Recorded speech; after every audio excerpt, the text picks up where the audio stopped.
मुख्यमंत्री नायब सिंह सैनी इस वक्त अपने घर पे मौजूद हैं और मतदान के लिए निकल रहे हैं। देखिए किस तरह से अपने बुजुर्गों का आशीर्वाद लेकर वो आगे बढ़ रहे हैं, तैयार हो गए।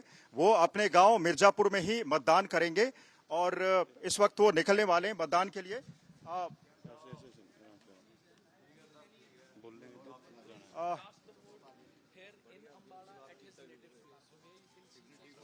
मुख्यमंत्री नायब सिंह सैनी हमारे साथ है। सर, आज मतदान हो रहा है, आप भी अपने मिर्जापुर में मतदान करेंगे। सब बता दीजिए, 2.25 महीने का जो आपका प्रचार था कैसा रहा? देखिए, लोगों का बड़ा रिस्पांस मिला है। सबसे पहले जो 90 की 90 विधानसभाएं की हैं और उसके अंदर जो लोगों का उत्साह, जो रुझान आया है, और उसके बाद फिर केंद्रीय लीडरशिप आदरणीय प्रधानमंत्री जी की रैलियां रही हैं। प्रधानमंत्री जी के साथ साथ अमित शाह जी की, आदरणीय जगत प्रकाश नड्डा जी की, ठाकुर राजनाथ सिंह जी की, तमाम हमारा जो केंद्रीय लीडरशिप है वो आज इस हरियाणा के अंदर लगातार रैलियों का दौर रहा है। और जो काम आदरणीय नरेंद्र मोदी जी ने किए हैं, ज़बरदस्त काम किए हैं। पिछले 10 वर्षों में जो देश बदला है, हरियाणा बदला है, उसकी चर्चा आज हर व्यक्ति कर रहा है। गजब के काम नरेंद्र मोदी जी के नेतृत्व में हुए हैं।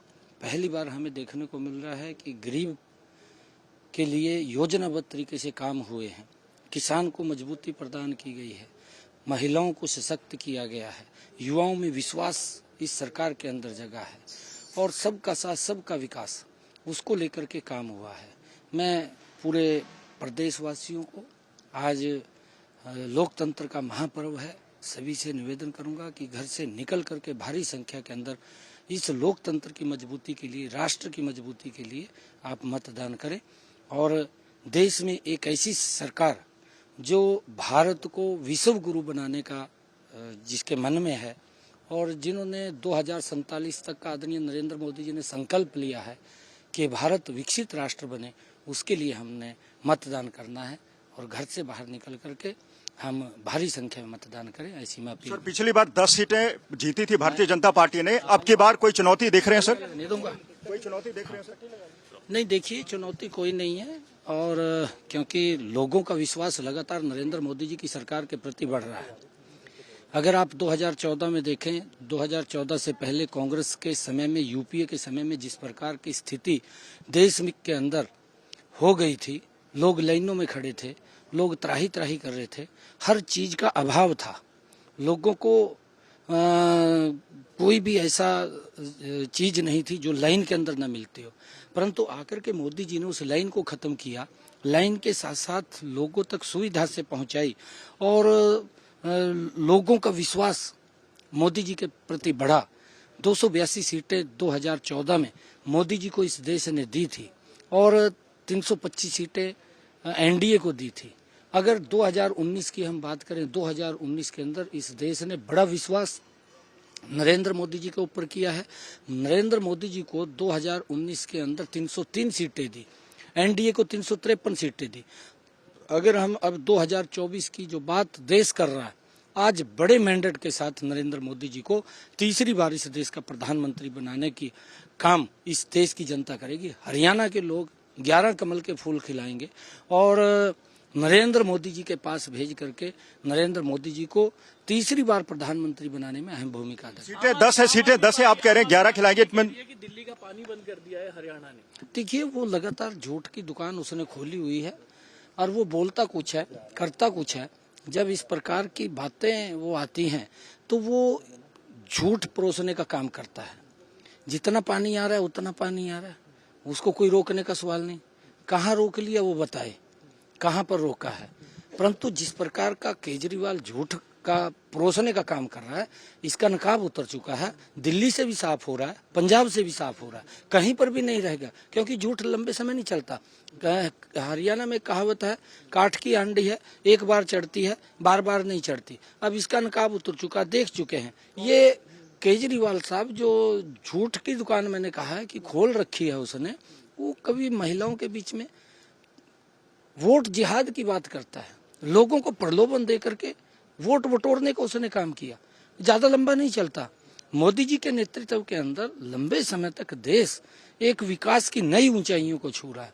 आज दुनिया के अंदर अगर भारत का मान सम्मान देखे, आज भारत का रुतबा दुनिया के अंदर बढ़ा है, ये हमारे लिए गर्व की बात है। देश की समस्याओं का समाधान हुआ है, चाहे धारा 370 है, चाहे नॉर्थ ईस्ट के अंदर हम बोडो की बात करें, हर समस्या का समाधान हुआ। भगवान श्री राम के भव्य और दिव्य मंदिर का निर्माण हुआ। ये नरेंद्र मोदी जी के नेतृत्व में है, जिसके ऊपर कांग्रेस और यूपीए घमंडिया गठबंधन राजनीति करते थे। आज उस राजनीति के ऊपर विराम लगाने का काम, उनकी दुकानदारी बंद हुई है, उनकी अब कहीं दुकानदारी नहीं चल रही, क्योंकि धारा 370 समाप्त हो गया। 10 की 10 सीटें बड़े मार्जिन से आ रही हैं। जब 4 जून को रिजल्ट आएगा, हरियाणा प्रदेश के लोग आदरणीय नरेंद्र मोदी जी से बड़ा स्नेह और प्यार करते हैं। और मोदी जी ने इस बात को कहा भी है, जिक्र भी किया जब वो यहाँ पर आए थे, कि मैं लंबे समय तक हरियाणा के अंदर रहा हूँ, उनको मालूम है यहाँ के कल्चर के बारे में, यहाँ के खान पान के बारे में, आदरणीय नरेंद्र मोदी जी को बिल्कुल नजदीक से। और वो जब हरियाणा से प्यार करते हैं तो हम देखते हैं हरियाणा के अंदर इन 10 वर्षों में एक भी जिला ऐसा नहीं बचा जिसके अंदर 4 लेनिंग रोड न हो।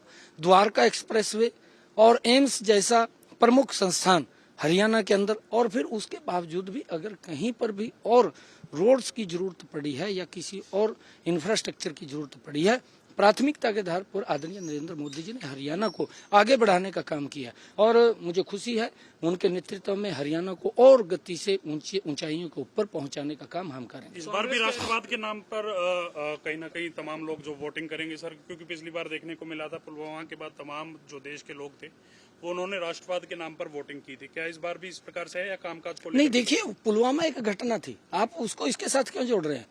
अगर आज इस पर अभी ऑक्युपाई कश्मीर के अंदर अगर नारे लगते हैं कि हम भारत के साथ जाना चाहते हैं, तो भारत की हमारा हिस्सा है वो, और उसको लेकर के रहेंगे।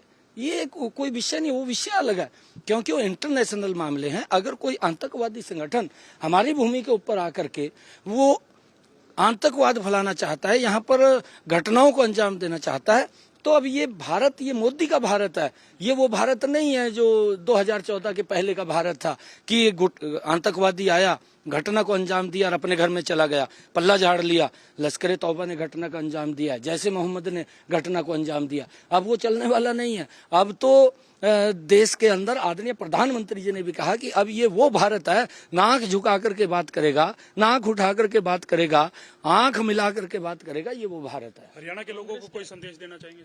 मैं हरियाणा के लोगों को यही अपील करूंगा कि आदरणीय नरेंद्र मोदी जी के नेतृत्व में हरियाणा विकास की ऊंचाइयों को छुआ है। अगर हम देखें इन 10 वर्षों के अंदर जो इंफ्रास्ट्रक्चर का मामला है, लोगों की सुविधाओं के लिए मजबूती से आदरणीय प्रधानमंत्री जी ने हरियाणा को आगे बढ़ाने का काम उनके नेतृत्व में हुआ है। ये डबल इंजन की सरकार ने मजबूती से सुविधाएं लोगों तक पहुंचाई हैं। मेरी हरियाणा वासियों से अपील है कि इस राष्ट्र की मजबूती के लिए, कि दुनिया में भारत का रुतबा और ऊंचा हो, भारत का सम्मान और बढ़े, या हर चीज से ऊपर उठ करके भारी संख्या में घर से निकल करके एक तो मतदान करें, दूसरा राष्ट्र की मजबूती के लिए मतदान करें। आज आप देखते हैं कि कितनी समस्याएं थी, उन समस्याओं का समाधान हुआ है। चाहे वो धारा 370 थी, चाहे वो बोडो का मामला था, चाहे भगवान श्री राम के मंदिर का बात था, या हमारी संस्कृति के जीर्णोद्धार की बात थी। आदरणीय नरेंद्र मोदी जी ने हर क्षेत्र के अंदर भारत को मजबूती से आगे बढ़ाने का काम किया है। आदरणीय प्रधानमंत्री नरेंद्र मोदी जी ने संकल्प लिया है कि 2047 तक ये भारत विकसित राष्ट्र बनेगा। इस विकसित राष्ट्र में हम सब की आहुति डले, हम सब घर से बाहर निकल करके एक एक वोट आदरणीय नरेंद्र मोदी जी को देने का काम करें, जिससे कि उन्होंने संकल्प लिया है उस संकल्प को पूरा कर सके। सर, आज आपका एक टेस्ट है सर, विधानसभा चुनाव भी है, उपचुनाव होना है, उसको कैसे देखते हैं सर? क्या मुद्दे रहने वाले हैं कि जो काम पिछले 9 साल की सरकार ने किए, क्या उन्हीं पर वोटों की अपील आप लोगों से कर रहे हैं या इसके अलावा? नहीं, देखिए, हमने काम किए हैं। मैंने आपको चर्चा की, अगर हरियाणा की बात करें, गुड गवर्नेंस के अंदर मनोहर लाल जी ने जिस प्रकार के हरियाणा को आगे बढ़ाने का काम किया, देश के अंदर नंबर 1 के ऊपर उन्होंने किया है। आज घर बैठे ही पेंशन लग जाती है, आज घर बैठे ही उसका बीपीएल कार्ड बन जाता है, आज घर बैठे ही उसका न्याय मिल जाता है उसको, इस प्रकार के काम। और अगर हम देखें, डबल इंजन की सरकार ने, चाहे बुजुर्गों को सम्मान भत्ता देने की बात है, लगातार हर ईयर्स में बढ़ाने का काम मनोहर लाल जी की सरकार ने किया है। आज बुजुर्गों को भी 3000 सम्मान भत्ता देने का काम अगर देश के अंदर कोई सरकार कर रही है तो मनोहर लाल जी की सरकार ने किया है, हमारी सरकार ने किया है। और मैं आपको बताना चाहता हूं कि देश के अंदर पहला हरियाणा ऐसा राज्य है जहां पर 14 अन्य फसलें भी एमएसपी पर खरीदने का काम हमारी सरकार ने किया है और भावांतर भरपाई देने का काम भी हमारी सरकार ने किया। अगर मेरे किसान के ऊपर प्राकृतिक विपदा आई तो सरकार मजबूती से किसान तक मुआवजा पहुंचाने में ये काम किया है। अगर हम देखें पिछला पूर्व की सरकारों का मात्र 1100 करोड़ रुपया और उसमें से भी 267 करोड़ रुपया हमारी सरकार ने कांग्रेस की सरकार का किसान के तक मुआवजा पहुंचाने का काम किया। कांग्रेस ने तो 2 रुपए 5 रुपए का चेक देने का काम किया है, किसानों के साथ बत्ता मजाक करते थे, परंतु हमारी सरकार ने 12,500 करोड़ रुपया इन 10 वर्षों के अंदर 9.5 वर्षों के अंदर किसान की अगर फसल का खराबा हुआ है तो उन तक पहुंचाने का काम किया है।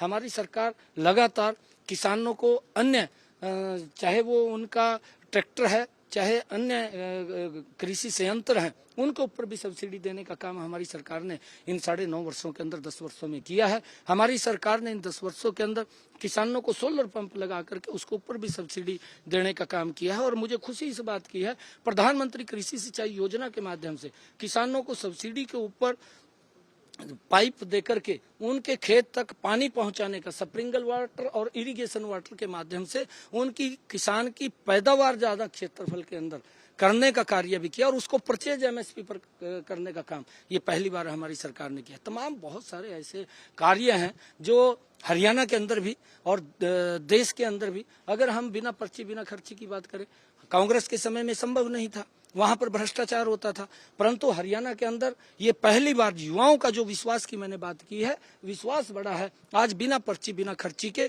युवाओं को रोजगार मिला है। आज किसी माँ बाप को जमीन बेचने की आवश्यकता नहीं इन 9.5 वर्षों के अंदर अगर आप लोगों ने देखा होगा। नहीं 2014 से पहले रोजगार के लिए भी जमीन बेचनी पड़ती थी, गहने बेचने पड़ते थे, तब जाकर के कहीं ना कहीं रोजगार लगता था। रोजगार कई बार नहीं लगता था, पैसे भी चले जाते थे, जमीन भी चली जाती थी और गहने भी बिक जाते थे, रोजगार नहीं लगता था। परंतु आज किसी भी माँ बाप को ना जमीन बेचने की जरूरत है ना गहने बेचने की जरूरत है। आज बच्चे को ट्रांसपेरेंसी आधार के ऊपर जो नौकरियां बिना पर्ची बिना खर्ची के दी गई हैं उसका भी एक बड़ा लाभ है। मुख्यमंत्री जी बेरोजगारी को कितना बड़ा मुद्दा मानते हैं आप, क्योंकि कांग्रेस इसे उछाल रही है, कह रही है 2.25 लाख के करीब जो वैकेंसीज हैं अभी भी पड़ी हैं। देखिए हमने कहा है ये वैकेंसी जो है उनको हम भरेंगे, इन्होंने तो भरी नहीं, इनकी जो प्रक्रिया थी भरने की जो भी वैकेंसी अगर खाली है हमारी सरकार उसको फिलअप करेगी। और कांग्रेस के समय के अंदर तो कितनी इन्होंने भर्ती की है, मैं बार बार इस बात के लिए बोलता हूं और मैंने कहा भी है, कांग्रेस के नेताओं से कहा है, मैंने कहा है कि आप श्वेत पत्र जारी करके बताएं हरियाणा प्रदेश के युवाओं को कि हमारी सरकार थी, हमारी सरकार के अंदर भूपेंद्र सिंह हुड्डा को बताना चाहिए कि कितनी नौकरियां दी गई, किस आधार पर दी गई, उसका पैरामीटर क्या था। जितनी नौकरियां लगी हैं माननीय हाई कोर्ट ने उनको बाहर का रास्ता दिखाया, क्या हालात की है। जो बच्चे पैसा दे करके नौकरी लग रहे और कोर्ट ने उनको बाहर का रास्ता दिखा दिया, वो घर के रहे ना घाट के रहे।